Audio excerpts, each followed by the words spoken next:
Salam alaikum, c'est Dr Blahabi Fatin, spécialité capture et technologie des matériaux, Université de sciences et de la technologie d'Oran, Mohamed Boudiab. Dans cette conférence, on va vous présenter une étude de performance d'une cellule solaire à base de matériaux CZTS par le simulateur SCAPS unidimensionnel.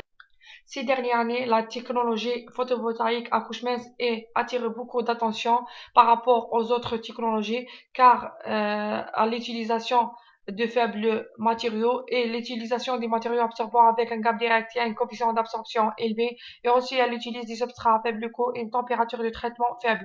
Parmi ces technologies photovoltaïques à couche mince, on a la technologie qui est basée sur la couche mince ZTS et qui représente le matériau absorbant. Cette dernière a attiré beaucoup d'attention car elle constitue des éléments terrestres abondants et de faible coût et non toxiques. Et aussi, ce matériau ZTS possède des propriétés optoélectroniques importantes qui les rendent des candidats favorables pour les applications photovoltaïques.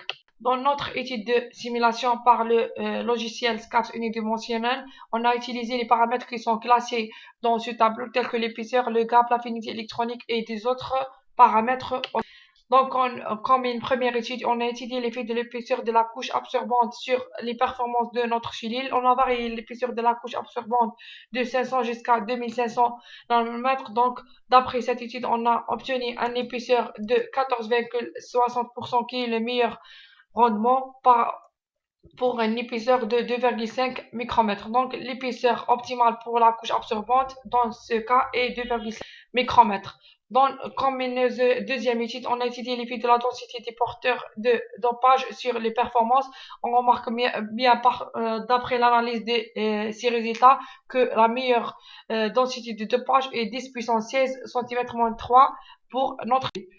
La troisième étude se déroule sur l'effet de la température de fonctionnement sur les performances. On remarque bien que lorsque la température de fonctionnement augmente, le rendement de notre cellule diminue. Donc, par analyse, on a trouvé que la meilleure valeur de température de fonctionnement est 300 Kelvin.